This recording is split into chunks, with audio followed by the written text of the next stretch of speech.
for all the third year chemists on an RSC accredited course. Final year. I'm going to cover a brief part of biocatalysts. One of the first points to be aware of is an enzyme. This is from GCSE biology. An enzyme is a protein that acts as a biological catalyst, and we're studying biocatalysts. So let's look at the primary structure. A primary structures are formed by amino acid sequences of the polypeptide. So if we draw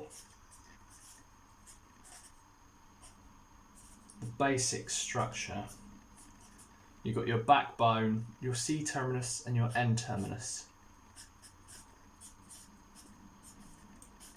If you studied A-level chemistry, you'll remember this condensation reaction. And this gives you a primary structure. So what actually happens, we're going to lose this water, so whatever's happening here. So this is a Lewis base, so an electron donator.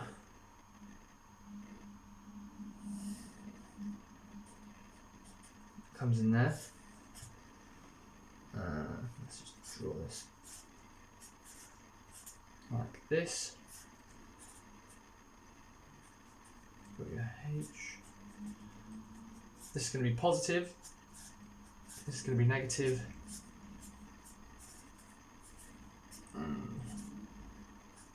NH2, C, COH. Just drawing the functional groups in. What happens next? This comes in, so the charge at the beginning 0, so the charge is 0 here.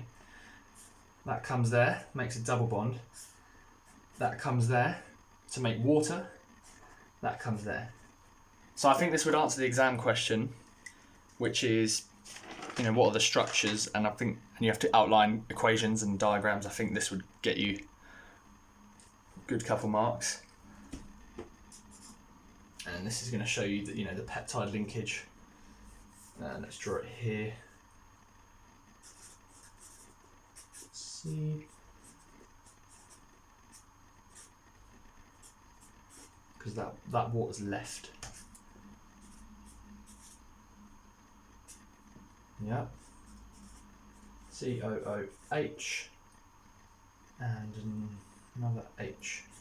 Yeah, so you've got this peptide linkage. That's the primary structure.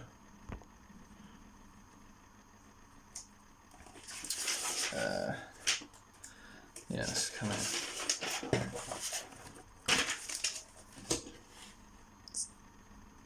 The difference between the primary and secondary is that the secondary results from hydrogen bonding at regular intervals along the backbone. So the two types, we have an alpha, which is the DNA helix, and then we have beta sheets. So alpha and beta sheets. I'm not going to draw out perfect diagrams, but the premise is as follows. These beta sheets, there's going to be intermolecular hydrogen bonding here.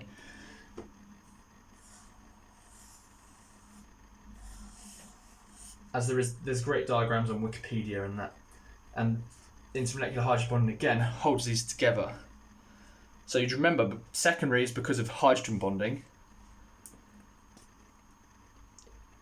Then the third is tertiary. This is because of the side chain interaction. So if we drew this out, the general structure of what? A peptide. This R group is what's involved in the tertiary structure. So the tertiary structure is a result of side chain interactions, so hydrogen bonding, could be hydrogen bonding, disulfide bridge, so between two side chains. This was just between hydrogen bonding, so it could have been between here and here, but this actual side chain gets involved. So if we think of your hair being curly, so let's say you've got a sulfur here and you've got a sulfur here. So this is a side chain. So this is the R group, and this is an R group of another one, and they form a strict covalent bond, and that makes them strong. There's also, you can also get the alpha helix and beta sheets together, and that's a tertiary. So these two can interact, and that's a side chain interaction. So a tertiary structure.